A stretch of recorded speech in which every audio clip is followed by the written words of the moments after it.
여러분들 그 궁금증을 아마 가져보신 적이 있을 겁니다.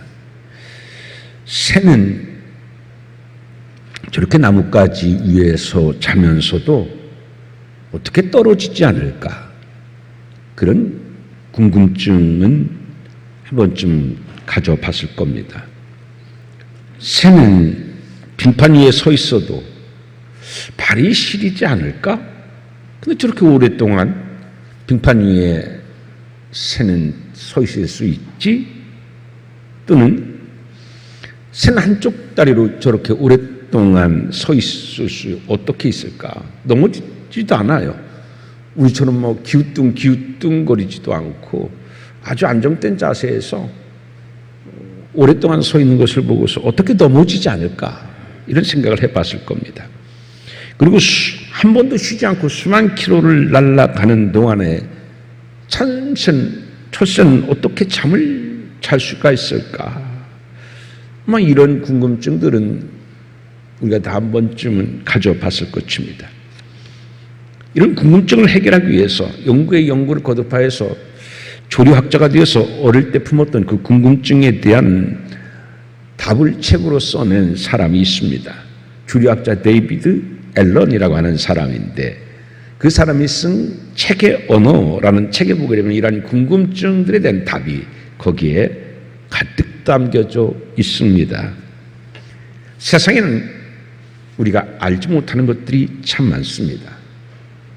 학문이라고 하는 것은 뭐냐면 우리가 알지 못하는 것을 밝혀내는 것이 학문입니다.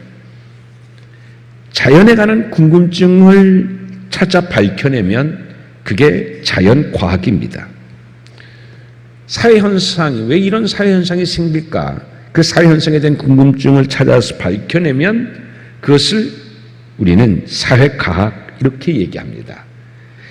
그리고 인간의 역사와 문화에 관한 궁금증을 찾아서 밝혀내면 그것을 인문과학 이렇게 얘기합니다. 그런데 인생에 대해서는 속 시원하게 밝혀주는 학문이 없지 않습니까? 인문과학도 있고 사회과학도 있고 자연과학도 있고 다 있어. 근데 인생에 대해서 속 시원하게 이게 인생이다 밝혀주는 그런 학문 사람들은 없다고 합니다. 그런 학문이 있으면 얼마나 좋겠어요. 내가 어렵고 힘든 일을 당할 때 내가 풀 수 없는 문제를 어디에 내 인생에 답이 있지? 그럴 때에 그것을 밝혀내는 인생과학이라고 하는 것이 있으면 얼마나 유용하겠습니까? 근데 사람들은 없다고 그래요. 근데 사실은 있어요. 그게 바로 뭐냐면 그걸 저는 신학이라고 정의하고 싶습니다. 신학은 우리가 풀 수 없는 인생을 하나님의 가르침을 통해서 우리의 문제가 왜 생겼는지 어떻게 해결해 가면 되어지는 것이지 이것을 밝혀주는 것이 바로 이 신학인 것입니다. 인생은 가만히 보면요, 인생은 끊임없이 시도 때도 찾아오는 그러한 문제를 풀어가기 위한 여정이 바로 인생입니다. 올해 한 교육단체에서 조사한 것이 있었어요. 교육단체이기 때문에 교육에 관한 것을 아이들에게 지분한 거죠. 스스로를 수포자, 즉 수학 포기자라고 생각하느냐라고 하는 질문에 초등학교 6학년 학생 11.6%가 나는 수학을 포기했습니다. 대답했어요. 중학교 3학년 학생들한테 똑같은 질문을 했어요. 22.6%가 나는 수학을 포기했습니다. 2배 가까이 늘어나요. 고등학교 3학년들한테 물어봤어요. 수학을 포기했습니까? 하고 물어보니까 32.3%의 학생들이 나는 수학을 포기했습니다. 그렇게 대답했어요. 고등학교 3학년쯤 되면은 3분의 1이 수학을 포기한다는 얘기예요. 그런데 이게 정말 무서운 겁니다. 수포자가, 즉 수학 포기자가 뭐가 되냐면 공부를 포기하는 공포자가 되어집니다. 공부를 포기하는 공포자가 되게 되면 그 다음에 인포자가 됩니다. 인포자가 뭐예요? 인생을 포기한 사람입니다. 인생이라는 것은요, 하나가 막히게 되면 그 막힌 하나로 그 문제가 끝나는 것이 아닙니다. 수포자가 공포자가 되고 공포자가 인생을 포기하는 인포자가 되는 것처럼 그렇게 연쇄적인 반응들을 계속해서 보여주고 있는 것입니다. 요즘에요, 서점에 가보십시오. 정말 많은 책들이 나오는데 그 중에 요즘에 정말 눈에 띄는 책들이 있어요. 지금 제가 말씀드린 것은 책 제목입니다. 포기하지 마라. 한 번뿐인 인생이다. 또 한 책은 포기하기 대신에 죽기 살기로. 또 다른 책은 절대 포기하지 않겠다. 또 다른 책 제목은 포기하지 말자, 인생이 아름다워진다. 다른 책은 포기하지 마, 1%의 가능성만 있다면. 또 다른 책은 꿈꾸는 자는 절망 속에서도 포기하지 않는다.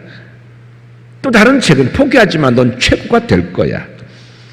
또 다른 책은 포기하는 자는 머슴으로 살고 도전하는 자는 주인으로 산다.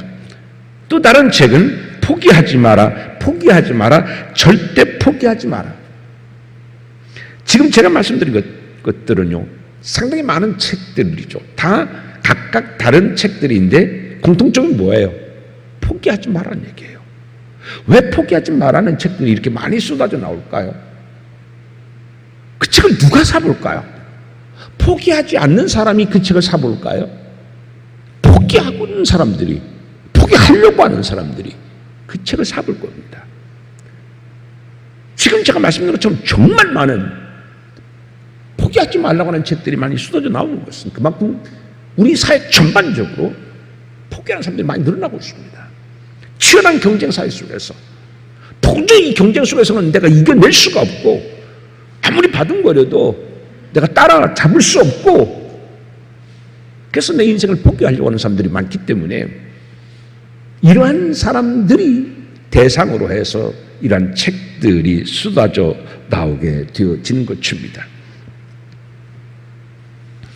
왜 사람들은 인생을 포기하려고 할까요? 인생에 대한 답을 못 찾기 때문입니다. 해결할 수 없다고 생각하기 때문인 것입니다.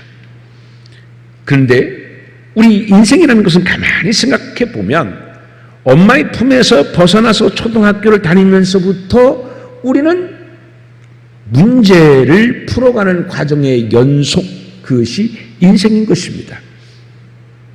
여러분, 초등학교는 초등학생대로 여러분들이 고민이 있었고 문제가 있었지 않았습니까? 초등학교 때만 문제 있었나요? 중학교 때는 더 커집니다. 더 부피가 많아지고 더 무게도 많아지는 문제가 있습니다. 고등학교 때는 더 말할 나이였죠. 고등학교를 졸업하고 자유인이 되어지면 성인이 되어져서 대학교 가면 맨 처음에는 춥습니다. 그런데 어떻게 해요?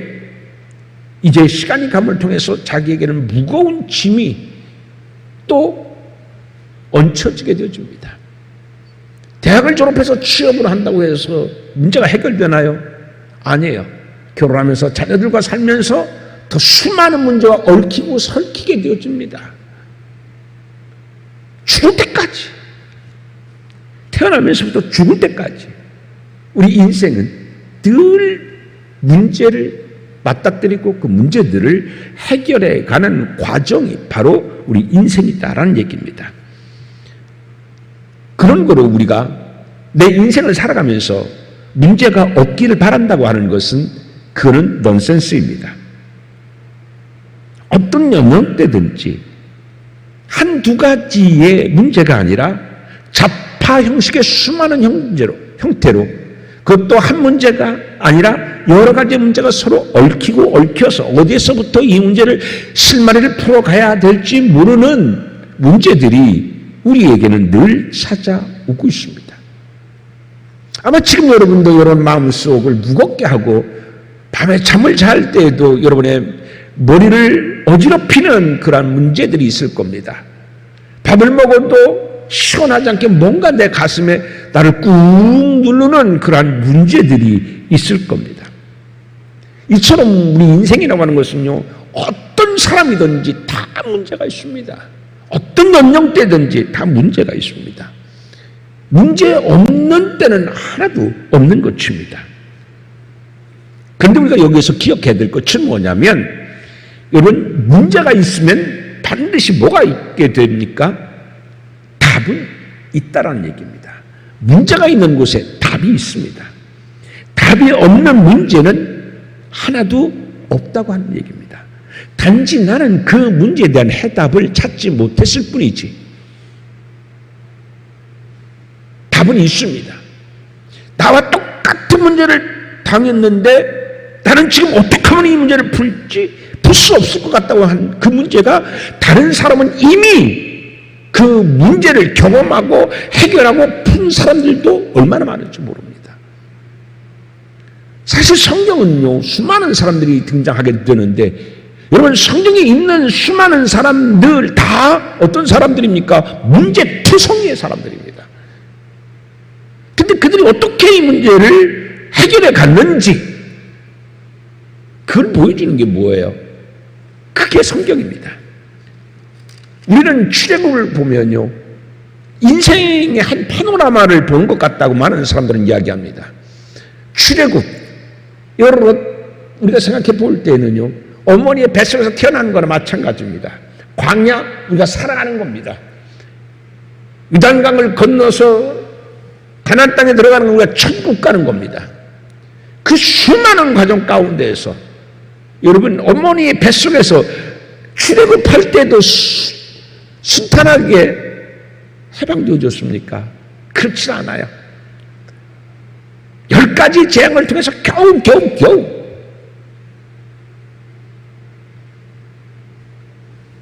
뇌에서 자유로운 몸이 되지 않았습니까? 10가지의 재앙을 통해서. 어머니의 뱃속에서도 우리는 10달 동안 많은 문제들을 겪어요.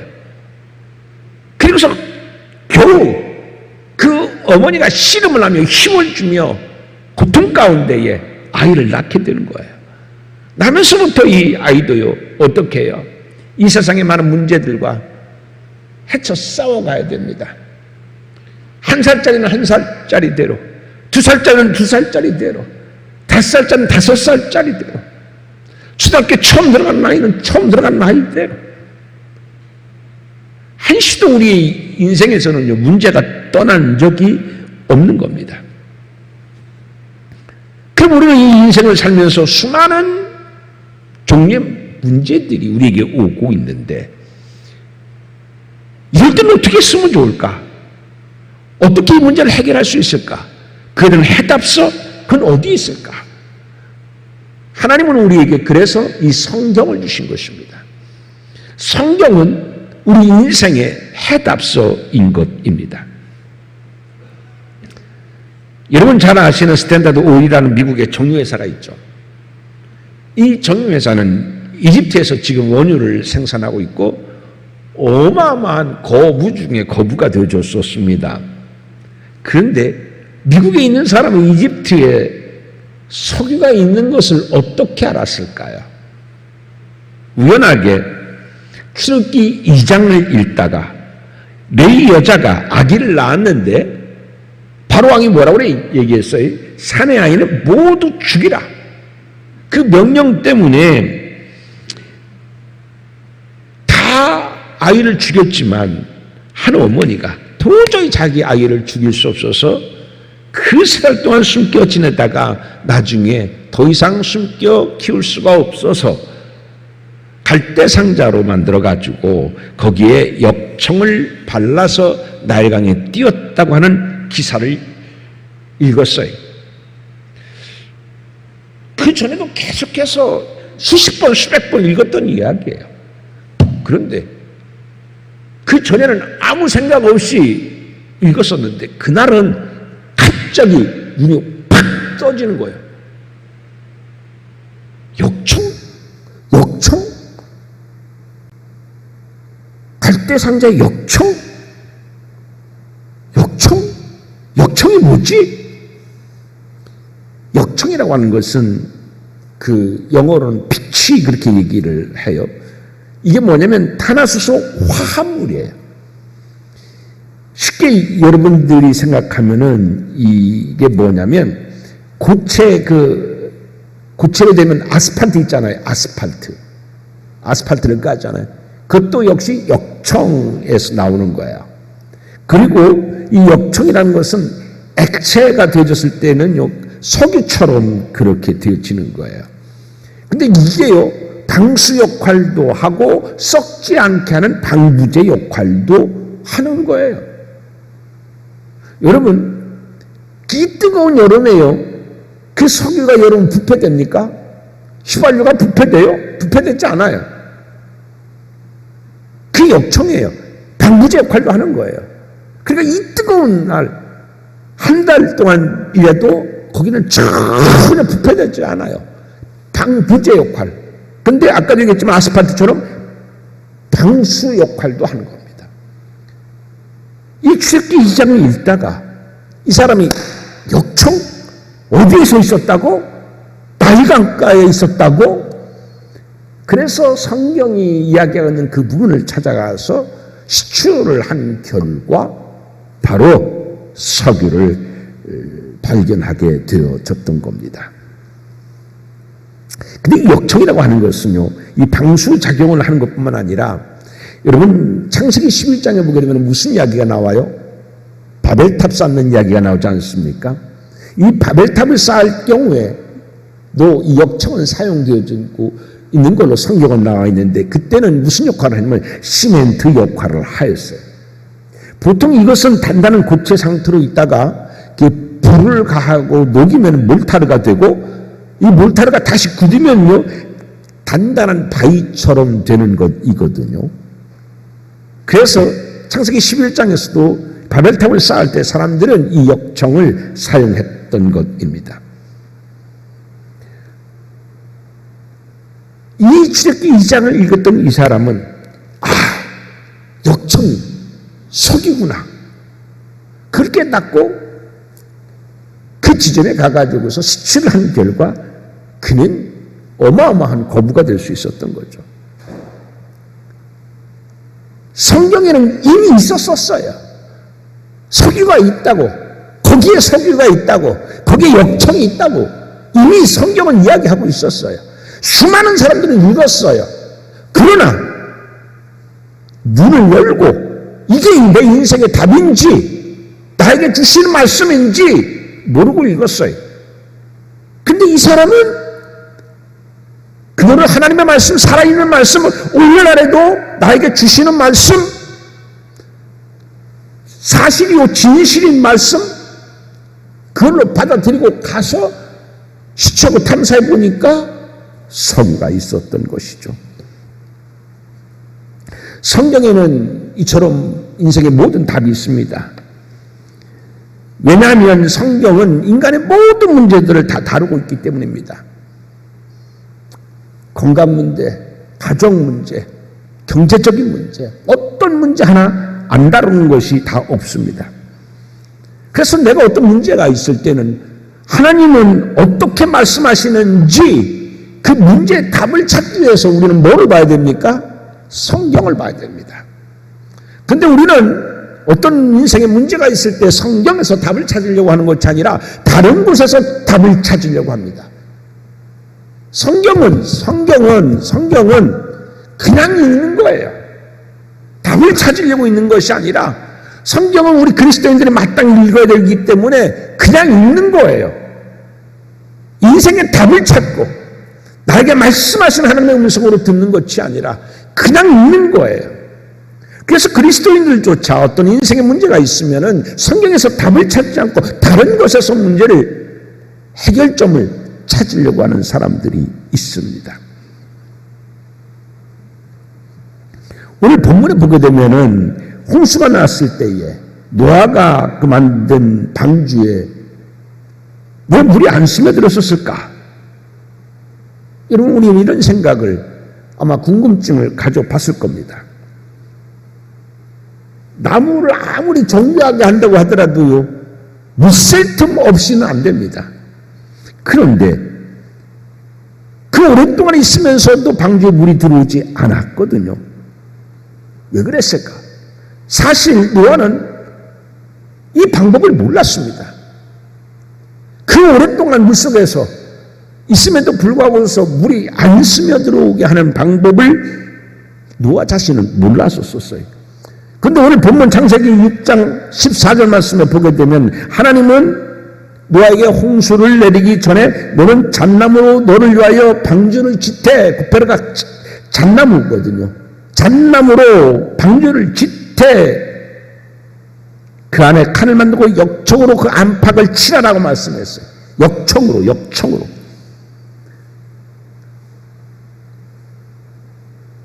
역청. 그게 방수작용을 했던 거예요. 그래서 노아는 역청을 가져다가 방주 안팎으로 다 바른 거예요. 또 바르고. 그래서 어떻게 해요? 그래서 그것이 방수작용을 하게 되어졌던 겁니다. 그 14절 말씀에 보면은 그 칸들을 막고 역청을 그 안팎에 칠하라. 안에만 칠한 게 아니에요. 밖에도 칠했어요. 난 어떻게 해야지만이 물속에서 오랫동안 부패되지 아니하고 물이 들어오지 아니하고 이 방주가 살아남을 수 있을까? 그 방법을 몰랐어요. 근데 하나님은 정확하게 노아에게 역청을 칠해라. 안, 밖 다 칠해라. 바깥 칠해도요, 바깥에 썩지 않잖아요. 안도 마찬가지죠. 여러분 잘 생각해 보면 이 방주가요, 방주를 만들었지만 방주 안으로 물이 스며들어오면 어떻게 되겠어요? 그 방주는 방주가 아니라, 구원의 방주가 아니라 죽음의 무덤이 될 거예요. 그렇지 않습니까? 옴짝달싹 오히려 더 못하고 헤엄쳐 어디로 도망가지도 못하고 방주 안에서 물이 차면은 오히려 그 방주는요, 살리는 방주가 아니라 무덤의 방주가 될 수도 있어요. 그런데 그 무덤의 방주가 된 것이 아니라 살리는 방주가 된 것은 뭐냐면 역청을 칠했기 때문에. 노아는 어떻게 하면은 그 노아의 홍수 때에 방주를 물이 스며들어오게 하지 않을까? 그 방법을 몰랐지만 하나님은 알려주셨어요. 인생의 모든 답은 어디에 있느냐면 바로 이처럼 하나님의 말씀 성경에 있습니다. 근데 여기 놀라운 생명과 축복의 비밀이 또 하나 숨겨져 있어요. 그게 뭐냐면 역청은요, 히브리어로 뭐냐면 코페르입니다. 코페르인데 이게 무슨 뜻이냐면 덮는다. 코페르가 뭐라고요? 덮는다. 역청이 히브리어로 코페르거든요. 덮는다. 역청을 온 방주 안팎으로 충분히 덮을 만큼 바르라는 얘기예요. 그러면은 이 역청이 방수 역할을 해서 방주 안으로 물이 새어 들어오지 않을 거다. 근데 제가 지금 말씀했습니다만은 코페르는 뭐라고요? 덮는다. 덮는다 하면 여러분은 무슨 단어가 떠올라요? 속죄. 속죄 뜻이 뭐예요? 속죄 뜻이 덮는다. 덮는다. 속죄 뜻이 뭐라고요? 덮는다라는 얘기입니다. 레위기 17장 11절 말씀에 보면 내가 이 피를 너희에게 주어 단에 뿌려 너희 생명을 위하여 속하게 하였나니 생명이 피에 있으므로 피가 죄를 속하느니라. 피를 바르라는 얘기예요. 피로 덮으라는 얘기예요. 그러면 그 피가 너희 죄를 덮어버린다. 속하느니라. 그런 얘기예요. 무슨 얘기냐면 여러분 보셔보세요. 제 성경이 빨개요. 여기는 하얘요. 그런데 이렇게 빨간 덮개로 덮었으니까 빨간 것이 뭐예요? 하얀 게 뭐예요? 당연히 덮은 빨간 게 보이는 거예요. 속죄는 뭐냐면 예수님의 피로 나를 덮을 때 샅샅이 방주 안팎을 샅샅이 바르는 것처럼 예수님의 피로 우리가 그렇게 덮여져 있을 때 그게 바로 뭐냐? 그게 속죄인 거예요. 그래서 하나님이 보실 때는 죄된 내가 보이는 것이 아니라 나를 덮고 계시는 누가 뭐예요? 예수님이 보여요. 내 피는 죄의 피예요. 더러운 피예요. 예수님의 피는 살리는 보혈이에요. 생명이에요. 그래서 예수님의 피가 나를 덮고 있으니까 어떻게 해요? 나는 주님의 피로 덮어져서 생명을 얻게 되어지는 것이. 그래서 레위기 17장 11절에 내가 이 피를 내게 주어 단에 뿌려 내 생명을 위하여 속하게 하였나니. 생명이 피에 있으므로 피가 죄를 속하느니라 덮었느니라. 여러분, 역청이 안팎으로 발랐을 때 방부제 역할도 하고 방수제 역할도 해서 노아의 방주가 구원의 방주, 생명의 방주가 돼서 어떤 재앙 속에서도 해함받지 않았던 것처럼 예수의 피가 역청처럼 우리의 안팎에 다 충분히 발라졌을 때 심판의 홍수가 들어오지 못하고 우리는 하나님의 보호를 받을 수 있다라는 이야기인 것입니다. 출애굽기 말씀을 보게 되면 모세가 애굽의 왕 바로에게 가가지고서 이스라엘 백성들을 포로에서 놓아달라고 얘기했지만 바로는요 귀뚱으로도 듣지를 않았잖아요. 위에 하나님께서는 10가지의 그 9가지의 재앙을 애굽에게 내렸지만 그래도 바로는 꿈쩍하지 않았어요. 그러자 하나님께서는 마지막 재앙이 뭐예요? 애굽의 장자들을 다 치기로 하셨어요. 그게 6월절이잖아요. 그때 이스라엘 백성들은 그 어린 양을 잡아서 어떻게 해요? 문설주에 다 발랐어요. 피를 다 발랐어요. 여러분 어떻게 발랐겠어요? 조금 발랐겠어요? 아니면은 재앙이 넘어가라고 혹시 못 보면 어떡하나는 마음으로 잔뜩 발랐겠죠. 문설주가 적도록 발랐겠죠. 그냥 조금 이렇게 찍진 않았을 거예요. 피가 얼마나 많이 나와요. 양을 잡으면 그 피를 그 몸에서 쏟아지는 그 피를 가져다가 문설주에 다 바르는 거예요. 그러니까 어디서 봐도 확연하게 표가 나요. 하나님의 재앙이 시작했어요. 신기했어요. 하나님의 재앙이 시작하자 바로 옆에 애굽의 장자는 죽는데 문설주에 피가 바른 이스라엘 사람들의 아들들은 죽지 않았어요. 왜요? 그 피가 덮었어요. 그게 속죄예요. 그게 구패로예요. 우리의 삶에 여러 가지 재앙이 찾아올 수가 있어요. 애굽의 재앙이 찾아왔듯이. 근데 그 재앙을 피할 수 있었던 것은 뭐냐면 어린 양의 피를 바른 거예요. 문설주에. 노아가 방주에 역청을 바르듯이 이스라엘 백성들이 문설주에 어린 양의 피를 발랐던 것이죠. 오늘 우리에게도 마찬가지예요. 세상이 우리의 가정을 해하려고 하고 우리의 가정을 가라앉게 만들려고 하는 많은 것들이 우리 가정으로 들어오려고 하고 내 삶으로 들어오려고 그래요. 그것을 막을 수 있는 역청은 뭐예요? 그게 예수님의 피예요.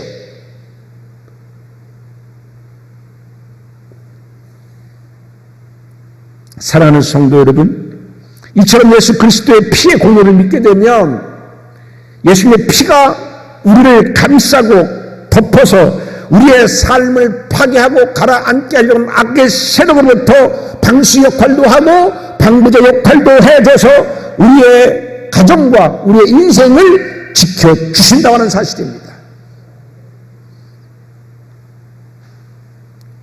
이스라엘 백성들이 문설주에 어린 양을 피를 발랐듯이 노아가 방주에 역청을 발랐듯이 그런 심정을 우리는 매일 기도로 말씀 읽기로 찬양함을 통하여서 우리의 삶에 예수의 피를 발라야 합니다.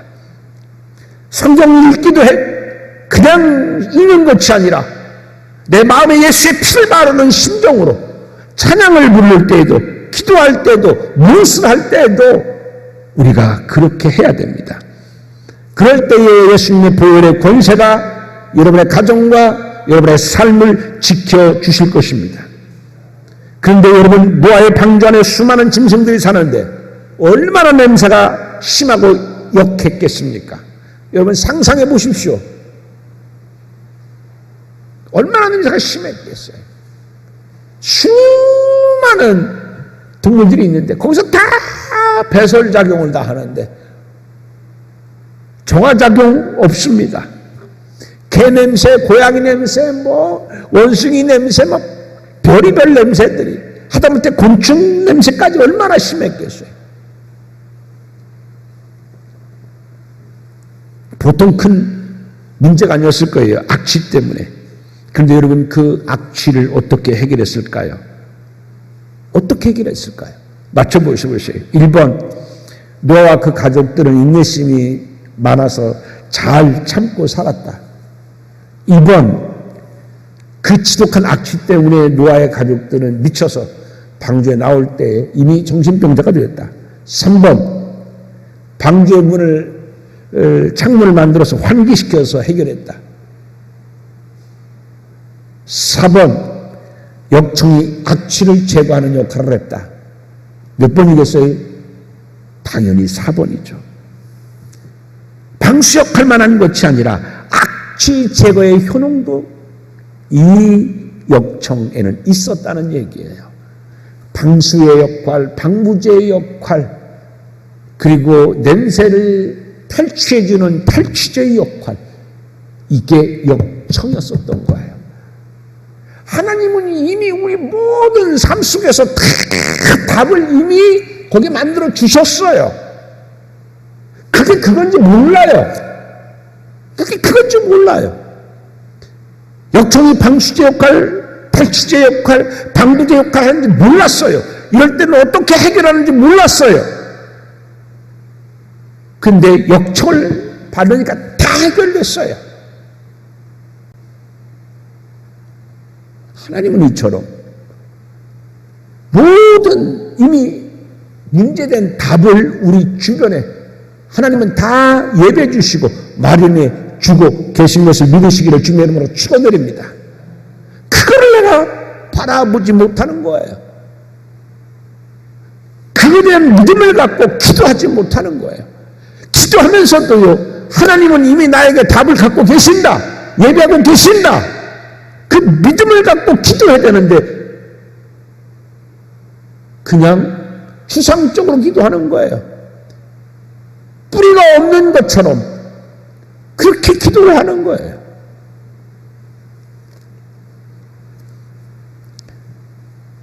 근데 또 여기 하나님의 기가 막힌 게 있어요. 자, 방주는 무엇으로 만들었어요? 여기에 아까도 좀 베르가 잣나무예요. 잣나무. 이 잣나무로 만드는데 이 잣나무가 여러분 산에 가게 되면 뭐가 많아요? 피톤치드가 많죠. 그래서 우리가 왜 산에 가려고 그래요? 그 피톤치드 맡으려고 하잖아요. 근데 이 피톤치드가 그 주위의 해로운 미생물을 없애고 독을 해독시켜서 맑게 하는 신비의 물질이잖아요. 그래서 사람들이 건강을 위해서 산으로 가는 거잖아요. 하나님은 얼마나 기가 막힌 하나님이냐면 그렇게 해로운 미생물도 생기지 않도록 하고 그 악취 독을 맑게 해독시키고 이걸 위해서 하나님은 전나무로 만들려고 그랬어요. 하나님 아주 콕 집어주셨어요.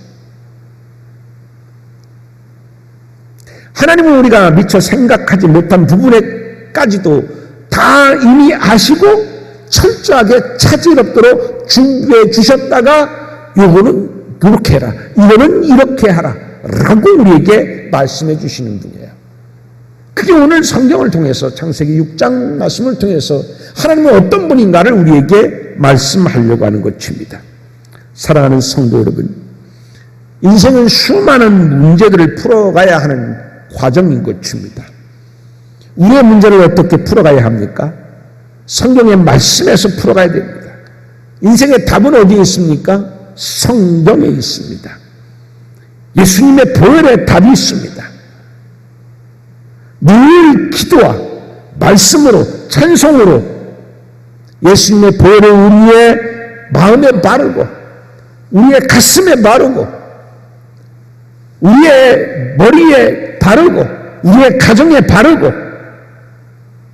그래서 하나님의 보호를 받고 말씀을 읽어가는 가운데에 하나님이 이 말씀을 나에게 주셨구나, 하나님이 이 문제에 대한 답으로 이 말씀을 주셨구나, 성령님의 도우심을 통하여서 발견해가는 성경의 애독자들이 되어줘서 문제를 잘 헤쳐나가서 오히려 문제가 여러분들에게 큰 축복이 되어지는 것을 경험할 수 있는 귀한 여러분들 되어지기를 주님의 이름으로 축원드립니다. 기도합니다. 하나님 아버지,